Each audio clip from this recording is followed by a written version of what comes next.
যখন আপনি আল্লাহর হয়ে যাবেন না, আপনার যদি কোনো কারণে মন খারাপও হয়, আল্লাহ আপনার মন ভালো করে দিবেন। দেখবেন যে কোনো একটা ব্যবহারে বা কিছুতে আপনার মন খারাপ হয়েছে, আল্লাহ আপনাকে এমন একটা সম্মান মর্যাদা দিয়ে দিবেন যে আপনার মন ভালো হয়ে গেছে। আল্লাহ আপনার হয়ে যাবে ইনশাআল্লাহ। মানে ঘুমের মধ্যেও আল্লাহ আপনাকে হেল্প করবেন ইনশাআল্লাহ। তো আমরা সবাই আল্লাহর হয়ে যাওয়ার চেষ্টা করি। আমিন আমিন। এরপরে যেটা হলো, নবী সাল্লাল্লাহু আলাইহি ওয়াসাল্লাম তায়েফে গেলেন। কোথায়? এই তায়েফের ঘটনা আমি নিজে গিয়েছি ভাই। ওই প্রত্যেকটা জায়গায় আমরা ভিজিট করেছি যেখানে নবী সাল্লাল্লাহু আলাইহি ওয়াসাল্লামকে আঘাত করা হয়েছে। সুবহানাল্লাহ, ওখানে গেলে আপনি চোখের পানি ধরে রাখতে পারবেন না। যেই আঙ্গুর বাগানে বসে তিনি আঙ্গুর খেয়েছেন, মাজলুমের সেই দুর্বলের দোয়া করেছেন, ওই বাগান এখনো আছে, ওই রাস্তা এখনো আছে। ওখানে তিনজন বড় বড় গোত্রনেতা ছিল, আব্দে ইয়ালাইল, আব্দে মাসউদ আর হাবিব বিন আমর। তিনজন বড় বড় ভাই ছিল। তারা তো ইসলাম কবুল করেই নাই, বরং নবী সাল্লাল্লাহু আলাইহি ওয়াসাল্লামকে ছোকরাদেরকে লেলিয়ে দিয়ে রক্তাক্ত করে তার রক্ত দিয়ে তার জুতা আটকে গিয়েছিল। সুবহানাল্লাহি ওয়া বিহামদিহি। এমন ভাবে তারা রক্তাক্ত করেছিল যে পুরা মাথা ফেটে রক্ত বের হয়ে জুতাটা আটকে গেছে রক্ত দিয়ে। ভাবা যায়? তাইফে যদি কখনো যান আপনারা নিজেরা বুঝতে পারবেন, এটা পুরো পাহাড়ি এলাকা এবং আমাদের এই পাহাড়গুলোর মতো না। এই পাহাড়ের নিচ থেকে উপরটা 40 কিলোমিটার। এই জায়গাটা নবীজি গিয়েছেন জুন জুলাই মাসে, প্রচন্ড গরমের মধ্যে, পায়ে হেঁটে। শুধু আমি তো গাড়িতে আসছি, উনি পায়ে হেঁটে গিয়েছেন একজনকে সাথে নিয়ে, যায়েদ ইবনে হারেসা রাদিয়াল্লাহু আনহু। কি উদ্দেশ্যে? শুধু আল্লাহর সন্তুষ্টির জন্য, তাদেরকে দাওয়াত দেওয়ার জন্য। তারা দাওয়াত তো কবুল করেই নাই, রক্তাক্ত করে পাঠিয়ে দিয়েছে।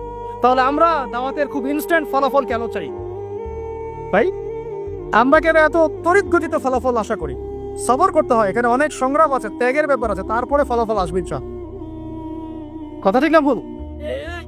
এটা আপনাকে সিরাত থেকে বুঝাচ্ছি আমি। এই সময়ে কিন্তু কোনো সাহাবী চিন্তা করেন নাই যে এই 2 বছর পরে আমরা আবার মদিনায় পাবো। এবার নবী সাল্লাল্লাহু আলাইহি ওয়াসাল্লাম মক্কায় ফিরে আসছেন। নাখলা উপত্যকায় তিনি দাঁড়িয়ে কোরআন তেলাওয়াত করছেন। আর এই কোরআন তেলাওয়াত শুনলে একদল মানুষ ইসলাম কবুল করলো না, জিনরা শুনে ইসলাম কবুল করে ফেললো। সুবহানাল্লাহ। দেখেন আল্লাহ রাব্বুল আলামিনের কি মানে আসলে নকশাটা কেমন। আল্লাহু আকবার। এই জিনরা আবার তাদের সম্প্রদায়ে গিয়ে ইসলাম প্রচার করলো। সূরা জিন পড়েন, সূরা আহকাফ পড়েন, সব আছে। তারপরে নবী সাল্লাল্লাহু আলাইহি ওয়াসাল্লাম মক্কায় ঢুকলেন। ঢোকাটাও টাফ ছিল, তারপরেও ঢুকেছেন তিনি বনু আদি গোত্রের সহযোগিতায়। তারপরে নবী সাল্লাল্লাহু আলাইহি ওয়াসাল্লাম হজের মৌসুমে দাওয়াত দিচ্ছেন। এই জায়গা থেকে ইসলামের পাল্লাটা ঘুরে গেল। এটা আসলে আমার আলোচনার শেষ পয়েন্ট।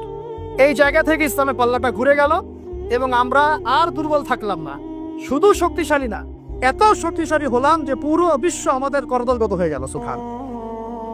তিনি হজের মৌসুমে দাওয়াতের কাজ করছেন। ওই সময় হজররা ছিল আর কি বিকৃত। তো 6 জন যুবক ভাইরা শুনেন, 6 জন ইয়াং তরুণ যুবক। কয়জন? কুইজ কিন্তু আছে সামনে, মনে রাখেন এগুলা। 6 জন ইয়াং তরুণ যুবক ইয়াসরিব থেকে আসলেন মক্কায়। ইয়াসরিব কিসের নাম? মদিনার নাম। 6 জনের লিডারের নাম হচ্ছে আসাদ বিন জুরারা। কি নাম? রাদিয়াল্লাহু আনহু। তিনি আসলেন, নবী সাল্লাল্লাহু আলাইহি ওয়াসাল্লামকে দাওয়াত দিলেন, কোরআন শোনালেন। এই সাহাবী তরুণ, এত বুদ্ধিদীপ্ত সাহাবী, তিনি এত ইন্টেলেকচুয়াল ছিলেন। ভাইয়া ভালো করে শুনেন, আমাদেরকে কত বুদ্ধিদীপ্ত হতে হবে। তিনি আগেই মদিনার ইহুদিদের কাছে শুনেছিলেন কোন এক সময় যে শেষ জামানায় একজন নবী আসবেন যার নাম হবে আহমদ। কি নাম হবে? এবং উচ্চ বংশ থেকে আসবে, উচ্চ বংশ থেকে। তার চরিত্রের ব্যাপারে সবাই সার্টিফিকেট দিবে, তার চরিত্র একদম পবিত্র। তো এই সাহাবী এটা শুনেছেন আগেই, কারণ মদিনায় তখন ছিল বনু কুরাইজা, বনু কাইনুকা, বনু নাজির, এই 3টা গোত্র। তারা সেখানে কিন্তু আগে থেকেই ছিল। এখানেও প্রশ্ন আছে, তারা আগে থেকে ওখানে কি করছিল? তার আগে থেকে সেখানে শেষ নবীর অপেক্ষাই করছিল। কথা বুঝতে পারছেন? ঠিক যেমন এখন তারা সব জায়গা বাদ দিয়ে ওই ইসরায়েলে, প্যালেস্টাইনে কি করে, বাইতুল মুকাদ্দাসে কি করে, তারা ওদের তথাকথিত মাসিহের অপেক্ষা করতেছে। ঠিক যেমন মদিনায় তারা অপেক্ষা করছিল শেষ নবীর, ওই রকম তারা এখন প্যালেস্টাইন অপেক্ষা করতেছে তাদের তথাকথিত মাসিহ বা ত্রাণকর্তা, যাকে আমরা আমাদের ভাষায় বলি মাসিহুদ দাজ্জাল। বুঝতে পারছেন সবকিছুর লিঙ্কটা কোথায়? তো এখন এই 6 জন সাহাবী যখন এটা জানতেন যে হ্যাঁ একজন নবী আসবেন, শোনা মাত্রই কাল বিলম্ব না করে ইসলাম কবুল করে ফেলবেন। হক পেয়ে গেলে আর কাল বিলম্ব করা যাবে না, চলে আসতো। ঠিক আছে, এগুলো শিক্ষা। তারপরে তারা চলে গিয়ে পরের বছর আরো 6 জনকে নিয়ে আসলেন, মোট 12 জন হলো। আস্তে আস্তে দেখেন আমাদের দিকে পাল্লা করতেছে। এই 12 জন এসে নবী সাল্লাল্লাহু আলাইহি ওয়াসাল্লামকে রিকোয়েস্ট করলেন যে আপনার সাহাবীদের মধ্যে একজনকে পাঠিয়ে দেন যিনি আমাদেরকে মদিনায় দিন শিখাবেন। নবী সাল্লাল্লাহু আলাইহি ওয়াসাল্লাম দেখেন তখন আবু বকর, উমর, উসমান, আলী সব সাহাবী ছিলেন। তিনি পাঠালেন এমন একজন সাহাবীকে যাকে ধনীর দুলাল বলা হতো, ইসলাম কবুল করার পরে সব ছেড়ে দিয়েছে। সুবহান। মুসআব বিন উমাইর রাদিয়াল্লাহু আনহু। ঈর্ষণীয় জীবন, ঈর্ষণীয় জীবন, মানে সুবহানাল্লাহ। তিনি উহুদের যুদ্ধে শাহাদাত বরণ করেছেন। মুসআব বিন উমাইর রাদিয়াল্লাহু আনহু, এটা পরে আসতেছে। তো তাকে পাঠিয়ে দেওয়া হলো এই যে মদিনায়। এখন আপনি মদিনায় যান, লাখ লাখ মানুষ নামাজ পড়তেছে এবং এটা মানে প্রায় 1400 বছর থেকে চলে আসতেছে, তাই না?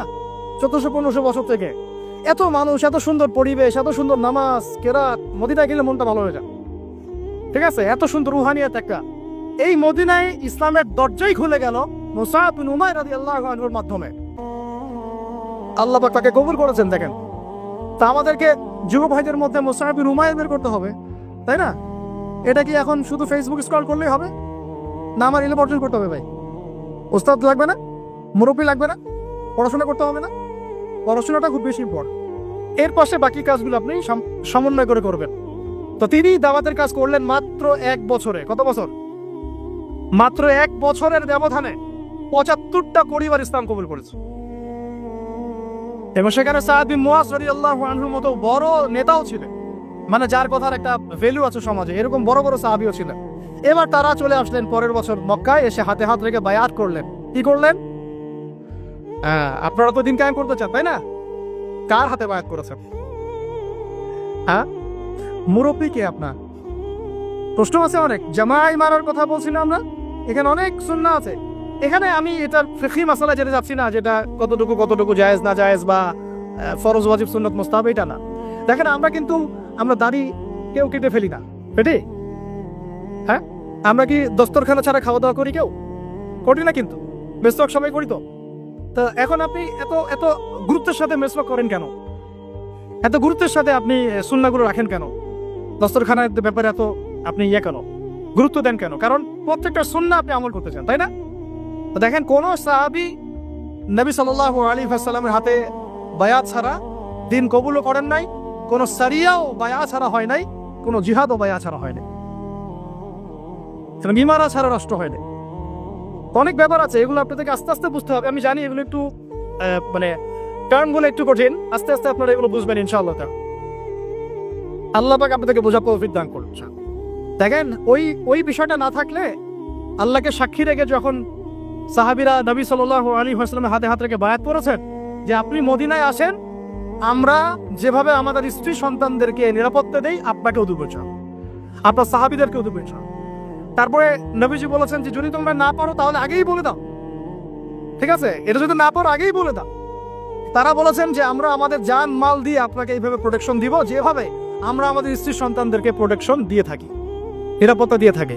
শুধু একটা প্রশ্ন তারা করেছিলেন যে ফামা লানা ইযা ফাআলনা যালিকা ইয়া রাসূলুল্লাহ, আমরা যদি এই কাজটা করি, আপনাকে এইভাবে আপনি হিজরত করে আসেন, সাহাবীরা হিজরত করে আসে, তাদেরকে নিরাপত্তা দেই, তাহলে আমরা কি পাবো? আমরা, নবীজি বলেছেন আল জান্নাহ, তোমরা জান্নাত পাবে। তাহলে এটার উদ্দেশ্যটা বুঝেন, দুনিয়াবি কোনো শর্ত তাদের ছিল না, দুনিয়াবি কোনো শর্ত তাদের ছিল না। এমনকি মক্কা বিজয়ের পরেও যখন ওই যে হুনাইনের যুদ্ধ হলো, তখন কিছু গনিমত নবী সাল্লাল্লাহু আলাইহি ওয়াসাল্লাম বেশি বেশি দিচ্ছেন নতুন ইসলাম কবুলকারীদেরকে। আনসারী সাহাবীরা একটু চুপচাপ। তো নবীজি গিয়ে বলছেন, হ্যাঁ আমার আনসারী সাহাবীরা, তোমরা কি মনে কষ্ট পেয়েছো? আরে আমি তোমাদের, তোমরা আমার।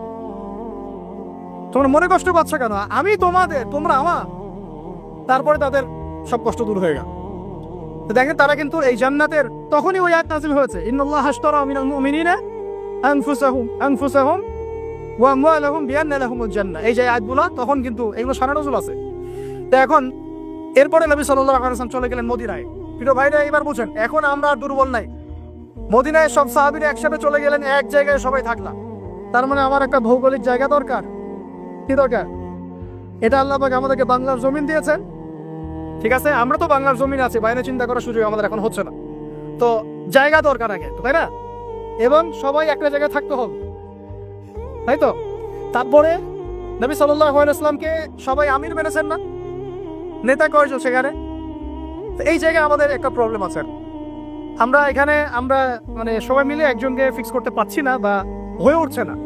আমরা দোয়া করবো আল্লাহর কাছে, আল্লাহ পাক যেন তার মাকবুল কোনো বান্দাকে আমাদের উপরে নিয়ে আসুন, যিনি পুরো উম্মাহকে নেতৃত্ব দিবে চান। তবে ইতিহাস থেকে একটা বিষয় পাওয়া যায় যে সবাই মিলে একটা জায়গায় না এসেও দিন বহু জায়গায় কায়েম হয়েছে। ঠিক আছে, ক্ষুদ্র ক্ষুদ্র অনেক তাইফা দিয়েও দিন কায়েম হয়েছে।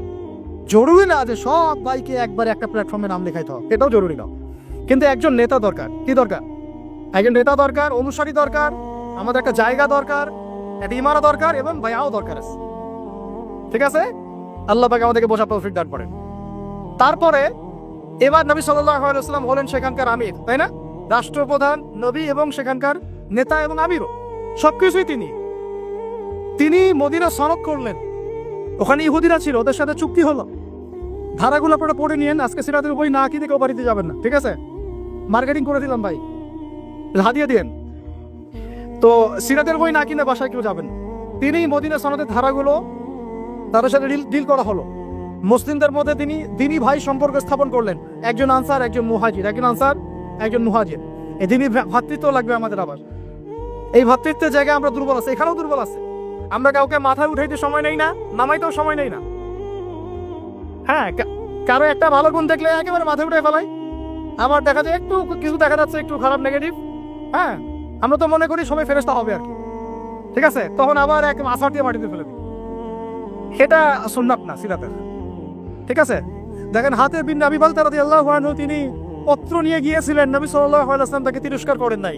পত্র নিয়ে আগে অগ্রিম খবর দেওয়াটা কিন্তু একটা অপরাধী ছিল তখন। কিন্তু অনেক সাহাবী প্রতিবাদ করছিলেন কড়া ভাষায়। নবীজি বলেন না, ওকে ছেড়ে দাও, সে বদরি সাহাবী, সে বদরের যুদ্ধ করেছে। আর তোমরা কি জানো না যে বদরের যুদ্ধ করেছে তার সব গুনাহ মাফ করে দিয়েছেন আল্লাহ পাক? আমাদেরকে বুঝতে হবে যে আমরা একটু দিনই রুহামা হুবাইনাহু, আমাদের মধ্যে রহম দিল পয়দা করতে হবে ভাই। বিদায় হজের ভাষণ তো মোটামুটি আপনারা জানেন, আমি আশা করছি। আপনারা তো একটা ইলমি পরিবেশে থাকেন, এই জন্য আমি টাচ করে যাচ্ছি, সবগুলো বলার সময় পাচ্ছি না। এখানে একটা হাদিস আছে, বিদায় হজে অনেকগুলো ভাষণ ছিল, তার মধ্যে একটা ভাষণে নবী সাল্লাল্লাহু আলাইহি ওয়াসাল্লাম বলেছেন, বলুন সাল্লাল্লাহু আলাইহি ওয়াসাল্লাম, যে তারাকতু ফিকুম আমরাইন, আমি তোমাদের মাঝখানে ছেড়ে যাচ্ছি মাত্র দুটো বস্তু। লান তাদিল্লু মা তামাসসাকতুম বিহিমা, তোমরা পশ্চিম কালেও পথভ্রষ্ট হবে না যতদিন পর্যন্ত এই দুটাকে আঁকড়ে ধরে থাকবে। এই দুটা কি? কিতাব আল্লাহ, আল্লাহর কিতাব, আর কি বলেন? নবীর সুন্নাহ। তো এখন কিতাব এবং সুন্নাহ আমাদের সামনে স্পষ্ট, এবং এই কিতাব এবং সুন্নাহর সাথে সাহাবায়ে কেরাম রাদিয়াল্লাহু আনহুম আজমাইন তাদের মানহাজ দিতে হবে কি হবে না? এই জায়গায় কিন্তু আমাদের অনেক প্র্যাকটিসিং মুসলিম ভাইয়েরও আকীদার মধ্যে গলদ আছে। অনেকে মনে করে যে খালি কোরআন এবং সুন্নাহ আমি সরাসরি নিব, সাহাবীদেরকে আমি নিব না। এই আকীদা ঠিক না ভাই। সাহাবীদেরকে ছাড়া আপনি কোরআন এবং সুন্নাহ সরাসরি মানতে পারছেন। কারণ অন্য হাদিসে নবী সাল্লাল্লাহু আলাইহি ওয়াসাল্লাম বলেছেন, আলাইকুম বিসুন্নতি, তোমাদের উপর আমার সুন্নাতটা কি ওয়াজিব, এটা পালন তোমাদের করতেই হবে, ম্যান্ডেটরি। ওয়া সুন্নতি খুলাফায়ে রাশিদিন মাহদিন মিন বাদি, এবং আমার পরে খুলাফায়ে রাশিদার সুন্নাত তোমাদেরকে মানতে হবে। তাহলে এটা হলো আমাদের পিলার, যে আমরা ইসলাম মানব পরিপূর্ণ জীবনে কোরআন এবং সুন্নাহকে সামনে রেখে, এবং সাহাবায়ে কেরাম রাদিয়াল্লাহু আনহুম আজমাইন তাদের ফাহাম অনুযায়ী, তাদের বুঝ অনুযায়ী। ঠিক কথা। এবার আসেন, এই ইসলামটার দাওয়াত আমরা দিব, এটাতে আপনারা সবাই এগ্রিড। এখন কথা হচ্ছে এটা আমরা প্রতিষ্ঠা করব কিভাবে, এই তো মূল কথাটা কি? এই দিনটাকে আমরা আমাদের জায়গায় বাংলার জমিনে প্রতিষ্ঠা করব কিভাবে?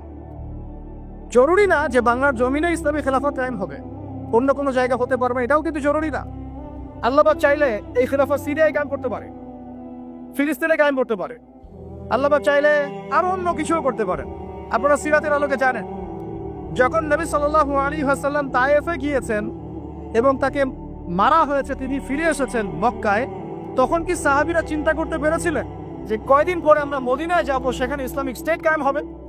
বলেন আমাকে। যখন মক্কায় সাহাবীরা নির্যাতিত হচ্ছে, যখন নবীজি বলছেন আবিসিনিয়ায় চলে যাও, সেখানে একজন রাজা আছে, তাই না? লা ইউজলামু ইনদাহু আহাদ, তার কাছে কেউ জুলুমের শিকার হয় না। তখন কি সাহাবীরা কেউ কল্পনা করেছিলেন মদিনায় ইসলামী রাষ্ট্র কায়েম হবে? তাই আমরা যেন এই ফিকিরটা শুধু এভাবে চিন্তা না করি যে এতটুকুই জমিন আমাদের, না, পুরো বিশ্বটাই আমাদের। সুবহানাল্লাহ, পুরো বিশ্বটাই আমাদের। আর আমরা আখিরুজ জামানের হাদিসগুলো থেকে এটা স্পষ্ট জানতে পারি যে ইনশাআল্লাহ তাআলা বাইতুল মুকাদ্দাস হবে আমাদের খেলাফত প্রাণ কেন্দ্র ইনশাআল্লাহ, এবং আমাদের কন্টিনেন্টে খোরাসান। এটার অনেক ব্যাখ্যা, এটা পরে আপনারা আস্তে আস্তে আসবেন। এবং এটা নিয়ে আপনারা আলোচনা শুনেছেন, আমি এটা আশা করি। মূল কথাটা বলে আমি শেষের দিকে, ফিনিশিং এর দিকে যাব, যে আমরা আসলে এটাকে এখন কায়েম করবো কিভাবে। এই প্রশ্নটা কি গুরুত্বপূর্ণ না গুরুত্বপূর্ণ? অনেকে অনেকভাবে ব্যাখ্যা করছেন। কেউ বলছেন যে এটা কায়েম করতে হবে অমুক পদ্ধতিতে, কেউ বলছেন তমুক পদ্ধতিতে, কেউ বলছেন যে শুধু দাওয়াতের মাধ্যমে, কেউ বলছেন শুধু জিহাদ, কেউ বলছেন সরাসরি শুধু কিতাল, কেউ বলছেন ডেমোক্রেসি, কেউ বলছেন ভোটাভোট, কেউ বলছেন বুলেট, কেউ বলছেন ব্যালট। তাহলে আসলে যাবোটা কোথায় এবং সুন্নাহ ভিত্তিক পদ্ধতিটা কি? এটার উত্তর দেওয়ার আগে আমি একটা প্রশ্ন করি আপনাদেরকে। আমাকে আপনারা বলেন যে দিন কায়েম করাটা কি ইবাদত না এটা একটা দুনিয়াবি কাজ? বলেন। আচ্ছা, এখন আমাকে বলেন যে ইবাদত কবুল হওয়ার শর্ত কয়টা? বলেন বলেন। 2টা বা 3টা? ঠিক আছে তো ভাই, বলেন, সাহস করেন। 2টা বা 3টা, তাই না? প্রথমটা হচ্ছে আল্লাহ পাকের সন্তুষ্টির জন্য হতে হবে। তাহলে আমরা দিন কায়েম করতে গেলে কার সন্তুষ্টি থাকবে আমাদের মাথায়? শুধু এক আল্লাহকে রাজি খুশি করার জন্য দিন কায়েমের চেষ্টা করা, শুধু এক আল্লাহ সন্তুষ্টির জন্য, অন্য কাউকে দেখানোর জন্য, অন্য কাউকে শোনানোর জন্য না, বা গনিমত পাওয়ার জন্য না, শুধু আমার ক্ষমতা দখল করার জন্য না, শুধু এক আল্লাহকে রাজি খুশি করার জন্য আমার দিন কায়েমের মুভমেন্ট থাকবে। এই জায়গায় কিন্তু অনেকের ইখলাস নষ্ট হয়ে যায়, আন্দোলন ব্যর্থ হয়ে যায়। আমাকে বলেন যে এখন এতদিন যা হলো, এখন যা হচ্ছে, ভবিষ্যতে যা হবে, এখানে পুরো সিস্টেমটার মধ্যে ইখলাস কি এটা ছিল যে আল্লাহর জমিনে আল্লাহর তাওহীদ কায়েম করা? এখন আপনারা বুঝতে পারতেছেন। প্রথম দিন আমরা স্ট্যাটাস দিয়েছিলাম যে পশ্চিমার কোনো সেবা দাসকে আমরা গ্রহণ করবো না। এখন আস্তে আস্তে সব বুঝতে পারবেন। কেবল তো শুরু, দেখেন সামনে কি হয়। শোনেন, এই উসুলটা মাথায় রাখেন। যখন একটা কওম জুলুম করতে থাকে, যখন একটা কওম জুলুমের উপর জুলুম করতে থাকে, আল্লাহ পাক তার উপরে আরো বড় জালেম চাপায় দেন। এরপরে যখন এই কওমটা মজলুম হয়ে যায়, আল্লাহকে ডাকতে থাকে, আল্লাহর কাছে আত্মসমর্পণ করে, তখন আল্লাহ পাক তার জন্য ওই ফিরাউন থেকে নিষ্কৃতির জন্য মুসা আলাইহিস সালামের মতো মানুষকে পাঠান। এরপর তারা মুক্তির পথে যায়। আবার যখন এই কওম ওই ফিরাউনের কবল থেকে নাজাত পেয়ে বনু ইসরাইলের উদ্ধত আচরণ শুরু করে, তখন আরো বড় জালেমকে আল্লাহ চাপায় দেন। আমরা যেন এই ভুল করতে না যাই, আমরা যেন এই ভুলটা না করি।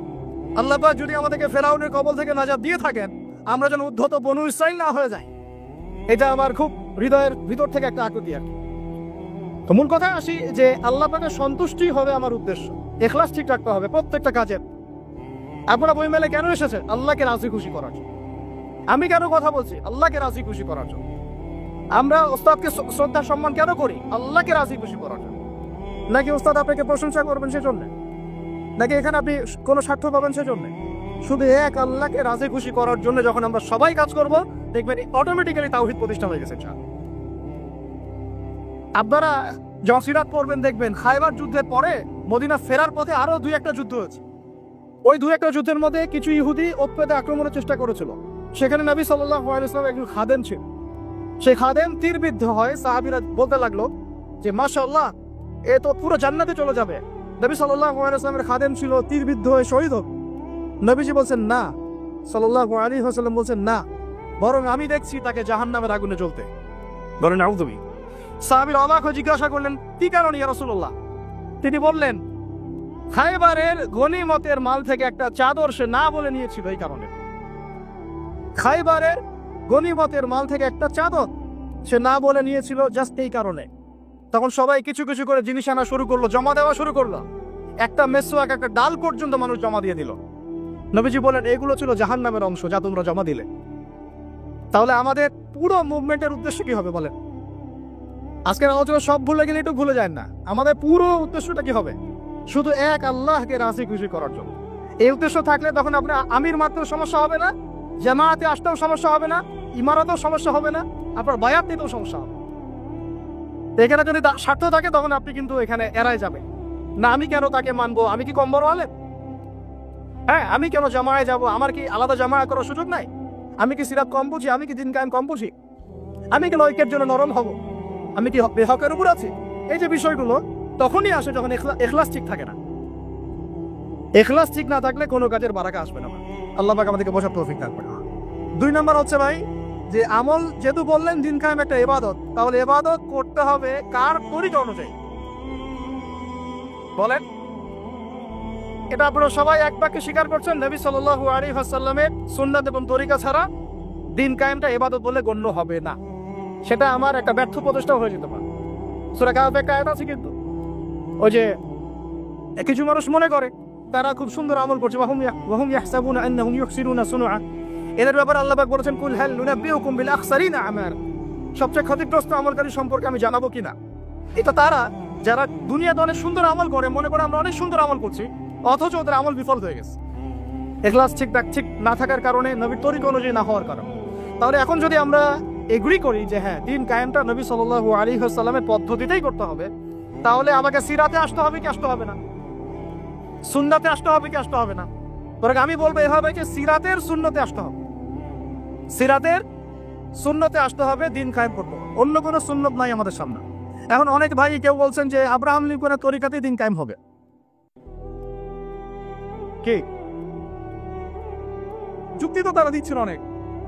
কেউ বলছেন যে আরে ভাই নাই মামার সাথে কানা মামা ভালো, কেউ বলছেন ভাই আগে এত পুরো রুটির দিকে তাকানোর দরকার কি, রুটির দু একটা টুকরা হইলে তো হয়। এবং তাদেরকে পশ্চিমারা খুব সহজেই কিন্তু দাগে আনতে পারবে, 10টা করে সিট দিয়ে দিবে, ভাগ করে নেয় না 60টা সিট, তারাও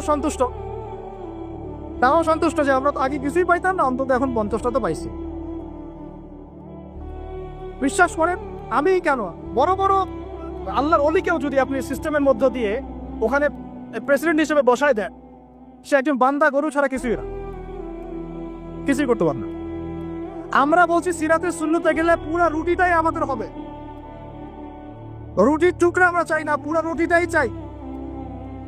রুটি আমার, তুমি খাইলে খাও, না খাইলে যাও, সোজা কথা। সিরাতের সুন্নতে আসলে আপনি পুরোটাই পাবেন। এখন কেউ বলছে আব্রাহাম লিঙ্কনের তরিকাতেই হবে, হয়তো বুঝের কিছু ঘাটতি থাকতে পারে, এটা একাডেমিক আলোচনা ওস্তাদ বলেছেন, এটা আমরা কিন্তু সবাই সমালোচনা করতে যাব না। অনলাইনের এই জগৎটাকে আপনারা নোংরা করে ফেলবেন না, সবাই সব বিষয়ে কথা বলবে না, সবাই সব বিষয়ে কথা বলবেন না। যে বিষয়ে যে ব্যক্তি কথা বলার যোগ্য তিনি কথা বলবেন, যাদের সাথে কথা বললে কাজ হবে তাদের সাথে কথা বলবেন, ঠিক আছে? আমভাবে আমরা সবাইকে দাওয়া দিই এবং চুপ থাকার অভ্যাস করেন, সবসময় কথা বলতে হবে না, মাঝে মাঝে চুপ থাকার অভ্যাস করেন। আমাদের একজন বরেণ্য ওস্তাদ তিনি বলেন যে মুতাকাল্লিম হওয়ার যে খায়েশ, এটা একটা হৃদয়ের কলবের একটা রোগ। একটা মুতাকাল্লিম হওয়ার যে খায়েশ মানুষের মধ্যে থাকে যে আমাকে সব বিষয়ে কথা বলতে হবে, এটা অন্তরের একটা রোগের নাম। তো এটা যদি একটা ইবাদত হয় তাহলে সিরাতের সুন্নতে আসতে হবে, আমরা এগ্রিত, ঠিক আছে? এখন তৃতীয় কথা হচ্ছে, 3 নম্বর শর্তটা আরো ডেঞ্জারাস, সেটা হচ্ছে রিজিক হালাল হতে হবে। রিজিক, এই জায়গায় সবাই একটু ফিকির করেন, দেখেন একটু আপনারা আপনাদের রিজিকগুলোকে দেখেন যে কতজন রিজিক 100% হালাল আছে। এগুলো আমাদের কিন্তু প্র্যাকটিক্যাল কথা, আমরা কিছু খালি তাত্ত্বিক কথা বলে চলে যাবো এমন না, প্র্যাকটিক্যালি ইমপ্লিমেন্টটা বেশি জরুরি। এখন আমি খুবই স্বপ্ন দেখছি, আমরা সবাই স্বপ্ন দেখছি যে আপনাদেরকে দিয়ে হবে ইনশাআল্লাহ, কারণ এই জেনারেশন করে দেখিয়েছে এবং তারা আমাদেরকে দেখিয়েছে কোন ভাষায় কথা বললে কাজ হয়। এতদিন তো আমরা বলে আসতাম, তো এই ভাষার কথা বললে আপনারা আমাদেরকে অনেক ত্যাগ দিতেন, ঠিক আছে? দেখেন, জালেম জুলুম করলো, মাজলুম দাঁড়ায় গেল, এই তো জালেম জুলুম করলো, মাজলুম দাঁড়ায় গেল প্রতিবাদের জন্য, প্রতিবাদের ভাষায়। আপনারা আমাকে বলেন তো, জালেমের বিরুদ্ধে মাজলুম যখন দাঁড়িয়েছে তারা কি খালি হাতে দাঁড়িয়েছিল? জালেম যখন 2টা মাইট দিয়েছে, মাজলুম কি 2টা মাইট দেয় নাই? জালেমদের অনেকে যখন মাজলুমদের অনেকে শহীদ করেছে, তো জালেমদের দলেও কি কিছু মানুষ মারা যায় নাই? তো এটা কি একটা কনফ্লিক্ট হয়নি রাস্তাঘাটে? তো গণতান্ত্রিক প্রক্রিয়া এই কনফ্লিক্টটাকে আপনি জায়েজ করে নিলেন, তো গণতান্ত্রিক প্রক্রিয়া এই কনফ্লিক্টটাকে আপনি জায়েজ করে নিলেন তো, মাশাআল্লাহ। রিহাদ শব্দ বলি, আপনি আমার দিকে তেড়ে আসেন, বিষয়টা এটা সেম বিষয়, একই বিষয়। আপনি জালেমের এগেইনস্টে দাঁড়াইছেন, মাজলুম জুলুমের শিকার হতে হতে হতে আমাদের ভাই আবু সাইদ জীবন দিল, মুক্তরা জীবন দিল, সবার একটা সিম্পেথি তৈরি হলো। এখানে আম জনতা, রিক্সা চালক, শ্রমিক, মানে ওলামায়ে কেরাম, কে বাকি ছিল? সবাই তাদের পক্ষে ছিল, তাই না? কেউ লিখেছে, কেউ বলেছে, কেউ মাঠে ছিল, তারা ছিল মাজলুম। দেয়ালে পিঠ থেকে গেছে, তখন তারা কিন্তু হাতে কিছু না কিছু তো উঠিয়েছিল, নাকি উঠায় নাই? উঠিয়ে তারা একটা প্রতিবাদের ভাষা আমাদেরকে দেখিয়েছে, এইভাবে প্রতিবাদ করতে হয়। তো ওই প্রতিবাদটার পরে আপনারা কি এখন বলবেন যে ছাত্র জনতার মধ্যে কেউ জুলুম করেছে, ছাত্র জনতা জঙ্গি, ছাত্র জনতা সন্ত্রাসী, এই সম্বন্ধে একটা সন্ত্রাসী ছিল, ওরা জঙ্গি ছিল, হ্যাঁ ওরা উগ্রবাদী ছিল? কেন বলছেন না এখন আপনারা এই কথাগুলো? আমার প্রশ্ন হচ্ছে, এখন এই কথাগুলো আপনারা কেন বলছেন না? কারণ আপনারা বুঝতে পারছেন তারা ন্যায্য কাজটাই করেছে। যখন জালেম জুলুম করতে করতে করতে মাজলুমকে একদম দেয়ালে পিঠ ঠেকিয়ে দেয়, তখন মানুষকে হামাস হতে হয়, তখনই বিভিন্ন জিহাদি সংগঠনের অস্তিত্ব আসে। তখনই কিন্তু খোরাসান স্বাধীন হয়। তো এখন আমরা বাংলাদেশেও বুঝতে পারছি যে হ্যাঁ, তখনই কিন্তু ছাত্র ভাইরা হাতে প্রতিবাদের ভাষা উঠিয়ে নিয়েছিল। তো এটাকে গণতান্ত্রিক প্রক্রিয়া আপনারা জায়েজ করছেন, ঠিক আছে, এটা কোনো সমস্যা না, এটা ভালো, ওরা প্রতিবাদ করেছে, ওদেরকে আমরা কিন্তু খারাপ বলতে পারি না। কেউ বলছে কারা? এই একই স্লোগান যদি সিরাতের সুন্নতে আমরা বলি যা দাওয়াতের সাথে জিহাদ লাগবে, তখন তো তেরে আসবেন আমাদের দিকে, আসবেন না? আসবে। আপনারা লিখে নেন আমার কথাগুলো। এই একই জিনিসটাই, এই প্রতিবাদের এই ভাষাটাই যখন আপনি দাওয়াতের সাথে জিহাদ শব্দ ইউজ করবেন, আপনার দিকে তেরে আসবেই। এবং এখন যাদের পা ধরা হচ্ছে, তারা তো পুরো বিশ্বব্যাপী এটাকে মিটিয়ে ফেরার মিশন নিয়েছে। আপনারা কি মনে করছেন যে তারা আমাদের প্রতিবেশীর চাইতে আমাদের বন্ধু হয়ে যাবে কখন? কোশ্চিন গেল না। এটা জেগে জেগে স্বপ্ন দেখছে তারা। তো আল্লাহ পাক তাদেরকে সহিহ সমাজ দান করে না। সবসময় আমরা সবকিছু করবো না, আমরা তো পরিবেশ পরিস্থিতি বুঝে ইনিশিয়েটিভ নিব, তাই না? কিন্তু সিরাতের কোনো অংশকে আপনি বাদ দিতে পারেন না। তো একটা অংশকে বাদ দিয়ে দিবেন, একটা অংশকে নিবেন, দিনের কিছু অংশকে রাখবেন, কিছু অংশ রাখবেন না। এটা তো ইসলাম। তো যখন যেটা ইমপ্লিমেন্ট করার অবস্থা সৃষ্টি হবে তখন সেটা করতে হবে, এটাই তো ইসলাম। আর আমরা দেখলাম যে কোন ভাষায় কথা বললে দাবি আদায় করা যায়। আর একটা ভাষা আছে বাংলাদেশে দাবি আদায় করার, কিছু হইলে শাহবাগে চলে যাওয়া। তো মাঝে মাঝে আমরাও বাসায় একটু মশকরা করি, তোমার কিছু লাগবে? কেন কিছু লাগবে, চলো শাহবাগে যাই। দাঁড়ালেই আমাদেরকে ইয়া দিবে আর কি, মানুষ বাবা দিবে, আমার দিকে জনসংগঠন তৈরি হবে। তো মূল জায়গায় আসি ভাই, যে এখন আপনাদের সাথে এই ব্যাপারটা আমার ক্লিয়ার যে এটা একটা ইবাদত, এটাকে করতে হবে সিরাতের সুন্নতে, তাই তো? আর সিরাতের সুন্নতে করতে গেলে আপনাদেরকে সিরাত পড়তে হবে কিনা ভাই? না আমাকে বলেন যে সিরাতের 40 থেকে 50টা কিতাব আছে এখন, যদি আপনারা ঘুরে নেন। আলহামদুলিল্লাহ আমার বাসায় মোটামুটি সবগুলোই আছে, এবং সিরাতের একজন গভীর ছাত্র। সিরাতের 10টা কিতাব কারা কারা পড়েছে? আপনারা কমপক্ষে 10টা। আচ্ছা 10টা বেশি বলে ফেলছি, 5টা সিরাতের বই কারা কারা পড়েছে? মাশাআল্লাহ। একটা পড়েছেন কারা কারা? একটা, অন্তত একটা কিতাবের নাম বলছি, খুব পাতলা একটা কিতাব, ফাতাম সিরাতে খতমুল আম্বিয়া, কয়জন পড়েছেন? আর রাহিকুল মাকতুম কয়জন পড়েছেন? নবী রহমত কয়জন পড়েছেন? এরকম অনেক কিতাব আছে। সিরাতের বই না পড়লে ভাই তরিকা বোঝা যাবে না। তরিকা সবসময় আপনাকে সবকিছু ধরায় দিতে হবে কেন? আপনি নিজেই বুঝে নেন কোনটা তরিকা, তখন আমি বললে আপনি বুঝে ফেলবেন কতে কি। এখন আমি খুব সংক্ষেপে আপনাদেরকে বলছি যে দেখেন তরিকাটা কেমন ছিল। নবী সাল্লাল্লাহু আলাইহি ওয়াসাল্লাম, একটু মনোযোগ দেই ভাই, এটা আমার আলোচনার শেষ পার্ট, ঠিক আছে? নবী সাল্লাল্লাহু আলাইহি ওয়াসাল্লাম এমন একটা যুগে ছিলেন যে যুগটা ঠিক আমাদের মতোই, একেবারে হুবাহু না হলে 19 আর 20। যেমন উনি এমন একটা যুগে জন্ম নিয়েছিলেন যে যুগটার মধ্যে 5টা মৌলিক সমস্যা ছিল। কয়টা? এবং ওই যুগটাকে আপনারা আইয়ামে জাহিলিয়াত বলে গালি দেন, তাই তো? এবং সেকুলার রামবামরাও বলে আইয়ামে জাহিলিয়াত। কেন বলি আমরা? কেন ওই সমাজে শিরক ছিল, কি ছিল? এখন আপনি আমাকে বলেন এই সমাজের মধ্যে শিরক আছে কিনা? ওখানে লাখ অফজা হবল মানাতের ইবাদত হয়েছে, এখন তো বিভিন্ন ভাস্কর্যের পূজা হয়েছে, হয় নাই? ছবি সংস্কৃতি হয়েছে, মূর্তি সংস্কৃতি হয়েছে। এখানে একটা আমার দুঃখের কথা একটু বলেই ফেলি যে অনেকে বলেছেন যে মাদ্রাসার ছেলেদেরকে মন্দির পাহারা দিতে ইত্যাদি ইত্যাদি। আমি এটা শুধু একমত না, এটার সাথে আমি ব্যক্তিগতভাবে বলছি আর কি, আমি একমত না। কারণ বাংলাদেশে অমুসলিম প্রশাসন আছে, তাদেরকে ডিউটি দেওয়া যায়। আমি তো এটাও পক্ষপাতী না যে একজন মুসলিম অফিসার ওখানে গিয়ে মূর্তি পাহারা দিবে, আর মাদ্রাসার ছেলেরা কি কারণে ওখানে গিয়ে পাহারা দিতে যাবে? এই যে একবারই বেশি দরদ দেখানো, এটা আমাদের মনে হয় ভালো হচ্ছে না। আর আমরা যত ইলিশ দেই না কেন, তারা আমাদেরকে কখনো স্বাধীনতা দিবে না। এগুলা বাদ দেন, এগুলোর দিন শেষ। সরাসরি কথা বলতে হবে। কই, তারা তো পাকিস্তানের বাদ ছাড়তে পারে নাই, তারা তো চায়নার বাদ ছাড়তে পারে না, তারা তো অন্য ইভেন নেপালেরও বাদ ছাড়তে পারে না। তাহলে এই যে তিস্তার বাদ আর এই বাদগুলো এত সহজে ছাড়ে কিবা? ব্যাপারটা তো এখানে ফয়সালা হবে না যে ছেড়ে দিল, বন্যা হয়ে গেল, আমরা ত্রাণ দিলাম, ফখর করলাম কে কত টাকা ত্রাণ দিয়েছে। ত্রাণ দিয়েছে ঠিক আছে, আলহামদুলিল্লাহ।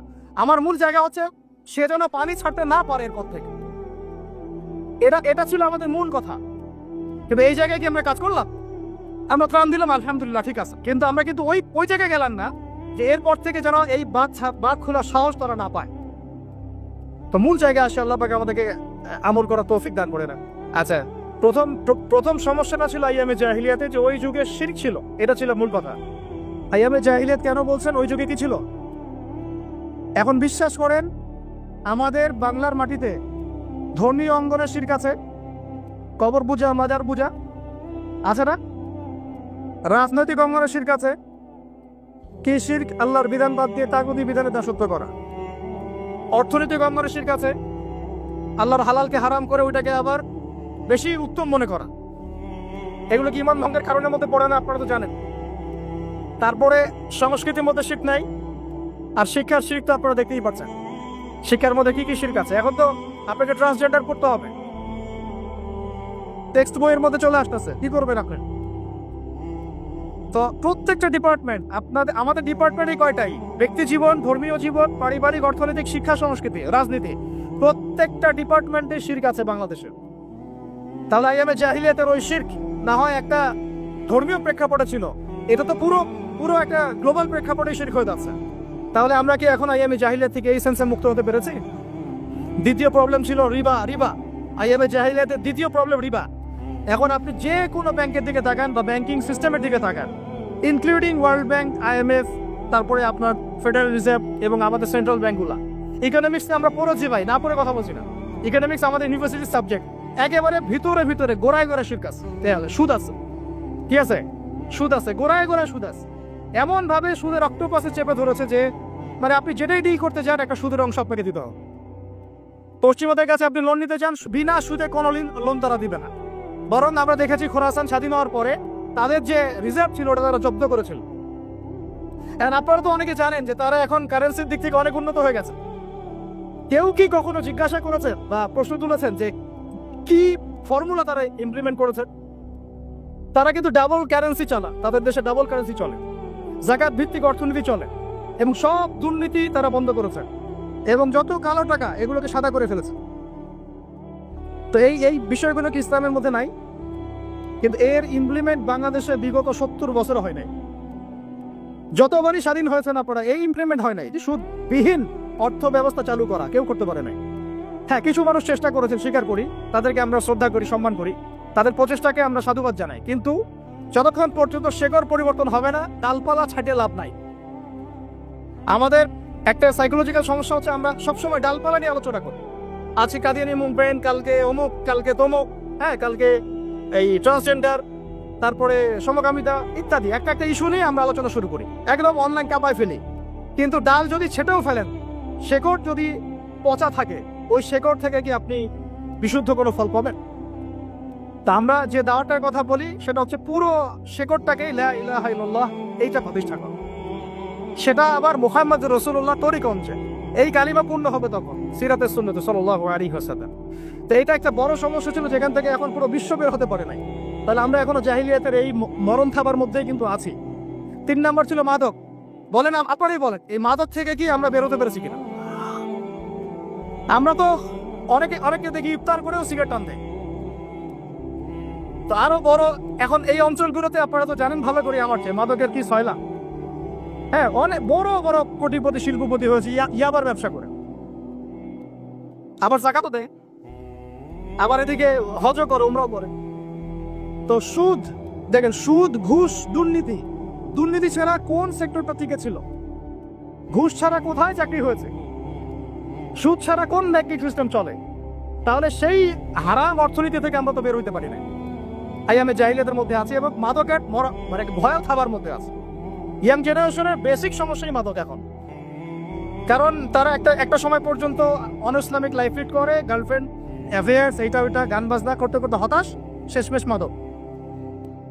ওখানে গিয়ে লক্ষ লক্ষ ছেলে বাংলাদেশে মাদকাসক্ত হয়ে আত্মহত্যা করেছে, হয়তো লক্ষ লক্ষ না হলেও পরিসংখ্যানটা কাছাকাছি হবে।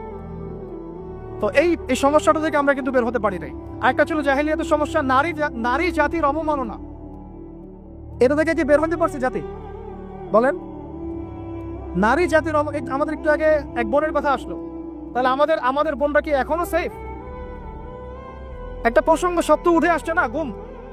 এবার আসলে ব্যাপারটা এমনই হয় যে আপনি তো তখন কোনো প্রতিবাদও করতে পারবেন না।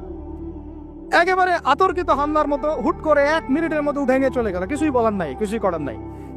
সাথেই হ্যান্ডকাফ, চোখ বেঁধে ফেলা এবং জোরে জোরে গান ছেড়ে দেয়, যাতে আপনার মাইন্ডটা ফ্রেশ থাকে, নাউযুবিল্লাহ, মানে আপনি যেন রিল্যাক্স ফিল করেন, হয় না। তো এই যে একটা ভীতিকর অবস্থা, যখন তখন যাকে তাকে উঠে নিয়ে যাচ্ছে, এখান থেকে তো মেয়েরাও রেহাই পেল না, তখন তাহলে সত্যি কি আমরা আমাদের দিনী বোনদেরকে সিকিউর করতে পেরেছি? ইভেন আমরা তো ভাইদেরকেও সিকিউর করতে পারি নাই। যেমন উস্তাদ করা হবে বললেন, এরপর থেকে এরকম করতে আসলে হাত ভেঙে দেওয়া হবে, এরপর থেকে এরকম গোপন অভিযান চালাতে আসলে প্রতিবাদ করা হবে ইনশাআল্লাহ। কারণ যদি একজন মানুষ অপরাধ করেই থাকে, আপনি সরাসরি মামলা দায়ের করে তার বিরুদ্ধে ব্যবস্থা নেন। এভাবে হুটহাট করে রাতের অন্ধকারে উঠায় নিয়ে চলে যাবেন, কোথায় রাখবেন কেউ জানবে না, কি খাবে না খাবে তার ঠিক ঠিকানা নাই, লাশ ধোয়া চকির মধ্যে শুয়ে থাকবে। একটা কোরআন চাইলে কোরআনও দিবেন না পড়তে, একটা কোরআন যদি চাওয়া হয় কোরআনও দিবেন না পড়তে, যখন তখন রিমান্ডে নিয়ে যাবেন।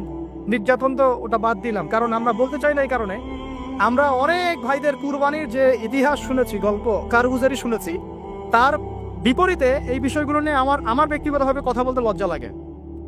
তাদের এত বড় বড় কুরবানি আছে যে আমরা এগুলো নিয়ে কথা বলতে লজ্জা পাই। ঠিক আছে, তো এতটুকু শুধু ইঙ্গিত দিব যে এগুলোর পিছনে যতটা না রাম বাম আর দাস্তিক মোটাদ এরা দায়ী, তার চেয়ে বেশি দায়ী ছিল এক শ্রেণীর দাড়ি টুপিওয়ালা মানুষ। এতটুকু বললাম, আর কিছু বলতে চাই না। কারণ আমরা চাই কিছু আজ আর পরকালের জন্য থাক, এন্ড কথা হচ্ছে আমরা কিন্তু আমাদের ভাই বোনদেরকে সিকিউর করতে পারছি না। আমাদের ভাইরা এখনো ওই মাদক আর নারী জাতির অবমাননার মধ্যেই থেকে গেছে। আর এখন বেহায়াপনা, এই আপনার জেনা, ব্যভিচার, পর্নোগ্রাফি, মেয়েদেরকে অনেকে বলেন জীবন্ত তো এখন দাফন করা হয় না। আমি বলি মেয়েদেরকে এখনো গর্ভে মেরে ফেলা হয়। মেয়েদের প্রতি এখনো সমাজ সেইভাবে সাম্য প্রদর্শন করছে না। অনেক আমাদের মতো মানুষ অনেকে মেয়ে সন্তান হলে মুখটা কালো করে ফেলছেন। এগুলো তো ইসলামের শিক্ষা না। তো মেয়েদেরকে অবমাননার জায়গা থেকে বের করতে হবে। তাদের যে শান্তি আর কামিয়াবি, এটা এই সোকল পশ্চিমা সভ্যতার এই দর্শনগুলোর মধ্যে নাই।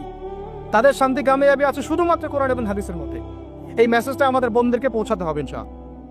এবং আমাদের বোনরা কিন্তু অনেক ইমানদার, অনেক শক্ত, যারা ইসলামের পথে ফিরে আসে না, আমরা কিছুটা দেখেছি দূর থেকে, তারা মাশাআল্লাহ অনেক শক্ত মুমিনা হয়। তার ধার কাছেও হয়তো আমরা চাইতে পারি না, জানেন। এইরকম আমি রিকোয়েস্ট করি আপনাদেরকে যে আপনারা তো বিয়ে শাদী করবেন, শুধু দিনদারিতাকে প্রাধান্য দিয়ে বিয়ে করেন নাই। অন্য বিষয়গুলো টেম্পোরারি, আপেক্ষিক, একে খাস দিলে দোয়া করলাম, ঠিক আছে। দিনী বোনদেরকে দিনদারিতার ভিত্তিতে আপনারা আপনাদের সহধর্মিনী বানান, অন্য কোনো বিষয় দেখতে যায় না। হ্যাঁ, থাকলে তো আলহামদুলিল্লাহ ভালো, কিন্তু এটা সবচেয়ে বেশি জরুরি বিষয় না। সবচেয়ে বেশি জরুরি বিষয় দিনদারিতা, পরহেজগারিতা, ঈমান। আল্লাহ পাক আপনাদেরকে সেই রকম মুমিনা নারী আপনাদের তাকদির আল্লাহ পাক নসিব করে না। এরকম মুমিনা নারী পাইলে দেখবেন যে একাই সারা দেশ কাঁপায় ফেলবে ইনশাআল্লাহ। ইতিহাস আছে এগুলোর, আছে তো নাকি? এটা প্রশংসা করলাম, যদি লাইভে দেখে বাসায় গিয়ে ভালো খাওয়া দাওয়া দিবে আর কি। মাঝে মাঝে তো না খেয়ে বেরোইতে হয়, ঠিক আছে। বড় মুশকিল ভাই, এখন আপনারা ঢুকে নাকি লাইফে, তারপরে বুঝবেন ইনশাআল্লাহ, ঠিক আছে। আল্লাহ পাক আপনাদের সবার যেন একটা সালামাতির জিন্দগি দান করে। কিন্তু নারীর অবমাননার ওই জাহিলিয়াত থেকে কিন্তু আমরা বের হইতে পারি না। আর একটা হচ্ছে, এটা আরো মারাত্মক, গোত্রীয় হানাহানি ছিল প্রকট আইয়ামে জাহিলিয়াত, ছিল না? গোত্রীয় হানাহানি একদম প্রকট আকারে ধারণ করা ছিল আইয়ামে জাহিলিয়াতে। আমাকে বলেন, এইটা এখনকার বিশ্বে বা দেশে কি বাদ হয়েছে কিনা? এখন এটা পলিটিক্যাল হানাহানিতে রূপ নেয় নাই, বৈশ্বিক হানাহানিতে রূপ নিয়েছে না? তাহলে ওই যুগে, যে যুগে নবী সাল্লাল্লাহু আলাইহি ওয়াসাল্লামকে আল্লাহ পাক পাঠিয়েছেন, সেই যুগে যে জাহিলিয়াতগুলো ছিল, এখন গ্লোবাল পার্সপেক্টিভেই এই জাহিলিয়াতগুলো এখনো আছে, বরং তার চেয়ে আরো বড় মাত্রায় আছে। তখন সুদ ছিল একটা নির্দিষ্ট জায়গায়, এখন ওয়ার্ল্ড ওয়াইড। তখন আপনার জেনা ছিল একটা নির্দিষ্ট জায়গায়, নির্দিষ্ট পরিসরে। এখন পর্নোগ্রাফি দিয়ে একেবারে ফোনে। এই ফোনের ওজন কম, কিন্তু কিয়ামতের মাঠে এর ওজন বোঝানো খুব কঠিন হবে। এই ফোনের ওজনটা কম, কিন্তু কিয়ামতের মাঠে এই ফোনের গুনাহের জবাব দেওয়ার যে বিচার, এটা অনেক কঠিন হবে। আল্লাহ পাক আমাদেরকে তাকওয়া অবলম্বন করার তৌফিক দান করেন। বিনা প্রয়োজনে ইউজ করবেন না, আপনার যতটুকু প্রয়োজন এতটুকু। এখন এই জাহেলিয়াতের সমাজে আল্লাহ পাক এমন একজন মহামানবকে পাঠালেন, একটু কনসেন্ট্রেট করেন, এমন একজন মহামানবকে আল্লাহ পাক এই জাহেলিয়াতের সমাজে পাঠালেন, আইয়ামে জাহেলিয়াতে, মানে আবু জেহেলের যুগে, যিনি মাত্র 23 বছরের ব্যবধানে, কত বছর? মাত্র 23টা বছর দিন রাত অক্লান্ত পরিশ্রম করে ওই জাহেলিয়াতে পূর্ণ সমাজটাকে একেবারে পুরা ইউটার্ন করে একটা আলোকিত সমাজে প্রতিষ্ঠা করে দিয়ে চলে গেল। সুবহান, কত বছর? তিনি কি প্রথমে একা ছিলেন না দুইজন ছিলেন বলেন? আল্লাহ আছেন তার সাথে, ওহী আসছে এবং তিনি কিন্তু একা, একজন দিয়ে দাওয়াত শুরু হয়েছে। তিনি তিনি হেরা গুহায় কি করতেন? নবী সাল্লাল্লাহু আলাইহি ওয়াসাল্লাম হেরা গুহায় চিন্তা করতেন কিভাবে এই জাহিলিয়াতপূর্ণ সমাজটাকে পরিবর্তন করা যায়। আল্লাহকে ডাকতেন, আল্লাহ পথ দেখাও, কারণ তিনি তো নবী, আগে থেকেই নবী। তখন আল্লাহ রাব্বুল আলামিন তার কাছে ওহী করলেন। প্রথম ওহীটাই কি আপনারা বলেন? সূরা আলাকের প্রথম 5টা আয়াত, তাই না? এখানে প্রথম শব্দটা কি? পড়ুন। এই যে পড়তে বলা হয়েছে, আপনাদেরকে পড়তে হবে। ফ্যান্টাসি দিয়ে, গরম গরম বক্তব্য দিয়ে, শুধুমাত্র স্লোগান দিয়ে কিন্তু দিন কায়েম হবে না ভাই। আমি আবার বলছি, গভীর এলেম অর্জন করতে হবে ইনশাআল্লাহ। প্রথম কথা ইকরা, আপনি পড়ুন। এখানে ইকরা বলার কারণ কি? তখন তো শিরক ছিল। আল্লাহ পাক বলতে পারতেন তুমি শিরক করো না, মূর্তি পূজা করো না, হ্যাঁ সমাজে নারী মেয়েদেরকে জীবন্ত কবর দেওয়া হচ্ছে, বন্ধ করতে বলো। কোনো কথা আল্লাহ পাক আগে বলেন নাই, বলেছেন ইকরা বিসমি রাব্বিকাল্লাযী খালাক, পড়ুন আপনার সেই রবের নামে যিনি আপনাকে সৃষ্টি করেছেন। তার মানে যে জ্ঞান আপনাকে আল্লাহর দিকে নিয়ে যায় সেটাই জ্ঞান, আর যেটা আল্লাহ থেকে দূরে সরায় সেটা কি তাহলে জাহালা, জাহেলিয়া। এখনকার শিক্ষা ব্যবস্থাকে আল্লাহর দিকে নিয়ে যাচ্ছে আমাদেরকে, তাহলে এটা কি হচ্ছে? তাহলে জ্ঞান না জাহেলিয়া? সহজ কথা, সিরাতের আলোকে খালাকাল ইনসানা মিন আলাক, যিনি মানুষকে আলাক দিয়ে সৃষ্টি করেছেন। ইকরা ওয়া রাব্বুকাল আকরাম আল্লাযী আল্লামা বিল কলম। দেখেন আমাদেরকে আল্লাহ পাক জ্ঞান শিক্ষা দিয়েছেন কলম দিয়ে। ওয়া আল্লামা আদama আসমা কুল্লাহা, আল্লাহ পাক আদম আলাইহিস সালামকে সমস্ত নাম শিক্ষা দিয়েছেন। আমরা সৃষ্টিগতভাবে জ্ঞানী ছিলাম না, আল্লাহ আমাদেরকে জ্ঞান দান করেছেন সুবহানাল্লাহ। এবং সেই জ্ঞানের বদৌলতেই আমাদের পিতাকে আল্লাহ পাক সিজদা করিয়েছেন আপনার ফেরেশতাদেরকে দিয়ে, সুবহানাল্লাহ। আমরা তার সন্তান। আমাদের আব্বাজানকে মানে আদম আলাইহিস সালামকে আল্লাহ পাক বলেছেন খলিফা। আল্লাহ পাক বলেন নাই যে আমি পৃথিবীতে ইন্নী জাইলুন ফিল আরদি খলিফা, এটা আল্লাহ পাক বলেছেন। আল্লাহ পাক এটা বলেন নাই আমি পৃথিবীতে মানুষ পাঠাতে চাই, পৃথিবীতে আমি নতুন কোনো প্রাণী বা মাখলুক পাঠাতে চাই, এমনটা আল্লাহ পাক বলেন না। আল্লাহ বলছেন আমাদের পিতাকে খলিফা। খলিফা মানে যিনি জমিনে আল্লাহর বিধান প্রতিষ্ঠা করেন। ঠিক যেমন দাউদ আলাইহিস সালামকে আল্লাহ পাক বলেছেন ইয়া দাউদ ইন্না জাআলনাকা খলিফাতান ফিল আরদ ফাহকুম বাইনান নাসি বিল হক ওয়া লা তাতাবি'ল হাওয়া ইউদিল্লাকা আন সাবিলিল্লাহ। হে দাউদ, আমি তোমাকে পৃথিবীতে আমার খলিফা করেছি, তোমার কাজ পৃথিবীতে ইনসাফ প্রতিষ্ঠা করা, হক প্রতিষ্ঠা করা। হকের মানদণ্ড কি? আল্লাহ পাকের ওহী। আল্লাহর ওহী দিয়ে তুমি মানুষের মাঝে বিচার ফয়সালা করবা, এটাই হলো হক প্রতিষ্ঠা করা। যদি না করো, প্রবৃত্তির তাড়না অনুসরণ করো, মানে মানব রচিত বিধান অনুসরণ করো, তাহলে ইউদিল্লাকা আন সাবিলিল্লাহ, আল্লাহর রাস্তা থেকে এটা তোমাকে সরাই নিয়ে যাও। বলেন আমরা এখন খলিফা শব্দটাই ভুলে গেছি, আর খলিফা থেকে যে খিলাফা আসছে এই শব্দ বলতেও ভয় পাচ্ছি। বাংলাদেশের ইয়াং জেনারেশন এখন যারা মানে ইসলাম প্র্যাকটিস করছে তাদের অনেকেও নামাজ, রোজা, হজ, যাকাত এই শব্দগুলোকে যেভাবে রিসিভ করেন, শরিয়া, ঈমান আর খিলাফা রিসিভ করতে পারেন না। কারণ এর ব্যর্থতার দায় আমাকে নিজের উপর নিতে হবে। কারণ আমি হয়তো বিগত 5 বছরে তাকে এই শব্দগুলো শোনাতে পারি নাই। বিগত 5 বছরে সব লেকচারগুলো ঘটেন আপনারা, সব ওয়াজ মাহফিলের দেখেন কয়টা লেকচারে, কয়টা ওয়াজে এই কথাগুলো, সামগ্রিক দাওয়ার কথাগুলো আছে। তাহলে মানুষ জানবে কিভাবে? তো নবী সাল্লাল্লাহু আলাইহি ওয়াসাল্লামের কাছে প্রথম ওহী আসছে পড়াশোনা কেন্দ্রিক। ভাই আমাদেরকে পড়াশোনা করতে হবে, আর এই পড়াশোনার জন্যই মেলা, বই, যে আয়োজনগুলো হচ্ছে এগুলো কিন্তু আমাদের পড়াশোনার জন্যই। আসলাম, বই কিনলাম, চলে গেলাম, এটা না। আপনাকে একটা সিলেবাস মেনটেন করে পড়তে হবে, একটা সিলেবাস মেনটেন করে পড়াশোনা করতে হবে। তাও একা একা না, ওস্তাদের সোহবতে। এটা অনেক ইম্পর্টেন্ট পয়েন্ট। মাথার উপরে মুরব্বী রাখা, বড় বড় ওলামায়ে কেরাম রাখা, নিজেকে মুরব্বী না ভাবা। বহু তুল্লাব এবং বহু আলেম পর্যন্ত নিজেকে শুধু মুরব্বী ভাবার কারণে আর তাদের মাথার উপর থেকে মুরব্বীকে সরিয়ে দেওয়ার কারণে মুহূর্তের মধ্যেই বদভস্ত হয়ে গেছে। ইভেন তাগুতের দালালিও করে ফেলছে। এমন অনেক ঘটনা আছে, নাজির আছে, আপনারা দেখতে পারবেন। তো আমাদেরকেও ওই রকম উস্তাদ, ওলামায়ে কেরাম, বরেণ্য মুরব্বীদের সোহবত এটা জরুরি। সোহবত না আসলে তাজকিয়া আসবে না, আর তাজকিয়া না আসলে আপনার আমার দ্বারা কোনো দাওয়াতও সম্ভব না, ওই জিহাদও সম্ভব। বিশ্ব দূষিত কলব দিয়ে আল্লাহর দ্বীন কায়েম সম্ভব। আমার কলবটা মুনাওয়ার হতে হবে, নূর লাগবে।